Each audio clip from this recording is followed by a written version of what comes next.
मित्रों, आज हम जानेंगे कि रामायण में कुछ ऐसे किरदार जो बहुत ही अद्भुत थे। तो चलिए वीडियो शुरू करते हैं। आज भी जिंदा हैं रामायण काल के ये 7 लोग। शोधकर्ताओं के अनुसार भगवान राम का जन्म 5000 ईसा वर्ष पूर्व रहा है, ऐसा अनुमान लगाते हैं। हालांकि पुराणों की धारणा कुछ अलग है। रामायण काल के वैसे तो कई लोग आज भी जिंदा हैं, लेकिन यहाँ 5 के बारे में संक्षिप्त जानकारी मिलती है। 1. हनुमान जी। प्रभु श्री राम के भक्त हनुमान जी आज भी जिंदा है। प्रभु श्री राम और माता सीता की कृपा से वे एक कल्प तक इस धरती पर सशरीर ही रहेंगे। दूसरे हैं विभीषण। भगवान श्री राम ने रावण के अनुज विभीषण को अजरमर होने का वरदान दिया था। विभीषण जी सप्त चिरंजीवियों में एक हैं और अभी तक विद्यमान हैं। विभीषण को भी हनुमान जी की तरह चिरंजीवी होने का वरदान मिला है। वे भी आज सशरीर जीवित हैं। तीसरे हैं काकभुशुंडी। भगवान गरुड़ को राम कथा सुनाने वाले काकभुशुंडी को उनके गुरु लोमश ऋषि ने इच्छा मृत्यु का वरदान दिया था। दरअसल लोमश ऋषि के शाप के चलते काकभुशुंडी कौवा बन गए थे। लोमश ऋषि को बाद में इसका पश्चाताप हुआ। तब उन्होंने काकभुशुंडी को बुलाकर शाप से मुक्त होने के साथ ही राम मंत्र दिया और इच्छा मृत्यु का वरदान भी दिया।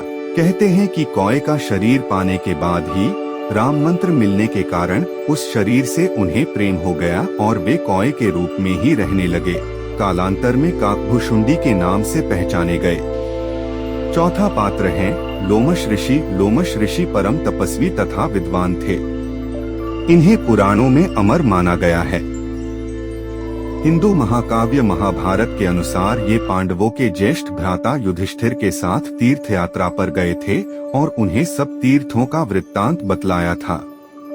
लोमश ऋषि बड़े बड़े रोमों या रों वाले थे। इन्होंने भगवान शिव से यह वरदान पाया था कि एक कल्प के बाद मेरा एक रोम गिरे और इस प्रकार जब मेरे शरीर के सारे रोम गिर जाएं, तब मेरी मृत्यु हो। 5वां पात्र है जाम्बवंत। अग्नि के पुत्र जाम्बवंत को भी प्रभु श्री राम से कल्प के अंत तक जीवित रहने का वरदान मिला हुआ है। माना जाता है कि देवासुर संग्राम में देवताओं की सहायता के लिए जाम्बवंत का जन्म अग्नि के पुत्र के रूप में हुआ था। उनकी माता एक गंधर्व कन्या थी। सृष्टि के आदि में प्रथम कल्प के सतयुग में जाम्बवंत जी उत्पन्न हुए थे। जाम्बवंत ने अपने सामने ही वामन अवतार को देखा था। वे राजा बलि के काल में भी थे। राजा बलि से 3 पग धरती मांगकर भगवान वामन ने बलि को चिरंजीवी होने का वरदान देकर पाताल लोक का राजा बना दिया था। वामन अवतार के समय जाम्बवंत जी अपनी युवावस्था में थे।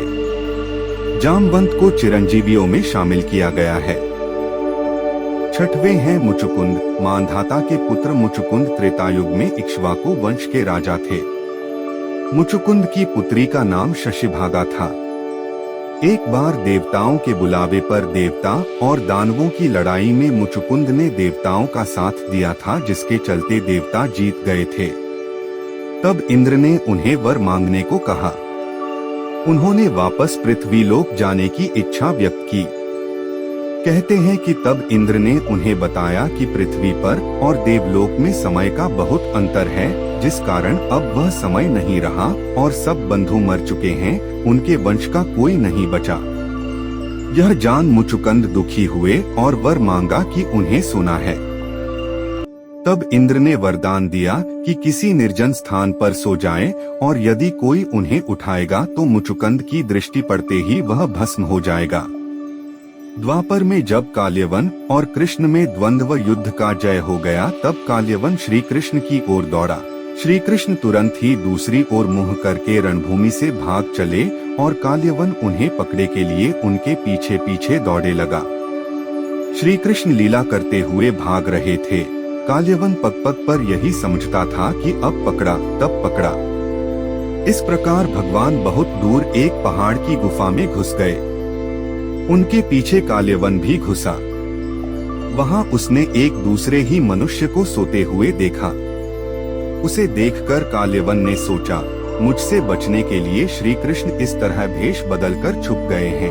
देखो तो सही, मुझे मूर्ख बनाकर साधु बाबा बनकर सो रहा है। उसने ऐसा कहकर उस सोए हुए व्यक्ति को कसकर एक लात मारी। वह पुरुष बहुत दिनों से वहाँ सोया हुआ था। पैर की ठोकर लगने से वह उठ पड़ा और धीरे धीरे उसने अपनी आंखें खोली। इधर उधर देखने पर पास ही काल्यवन खड़ा हुआ दिखाई दिया। वह पुरुष इस प्रकार ठोकर मारकर जगाए जाने से कुछ रुष्ट हो गया था। उसकी दृष्टि पड़ते ही काल्यवन के शरीर में आग पैदा हो गई और वह क्षण भर में जलकर राख का ढेर हो गया। काल्यवन को जो पुरुष गुफा में सोए मिले वे इक्ष्वाकुवंशी महाराजा मांधाता के पुत्र राजा मुचुकुंद थे। इस तरह काल्यवन का अंत हो गया। कहते हैं कि उसके बाद मुचुकुंद पुन खो गए और वे आज भी सोए हुए हैं। परशुराम भगवान विष्णु के छठे आवेश अवतार परशुराम आज भी जीवित हैं। त्रेतायुग से द्वापर युग तक परशुराम के लाखों शिष्य थे। महाभारत काल के वीर योद्धाओं भीष्म, द्रोणाचार्य और कर्ण को अस्त्र शस्त्रों की शिक्षा देने वाले गुरु, शस्त्र एवं शास्त्र के धनी श्री परशुराम का जीवन संघर्ष और विवादों से भरा रहा है।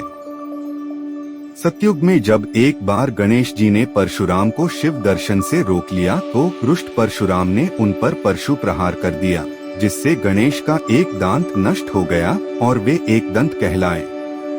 त्रेतायुग में जनक, दशरथ आदि राजाओं का उन्होंने समुचित सम्मान किया। सीता स्वयंवर में श्री राम का अभिनंदन किया।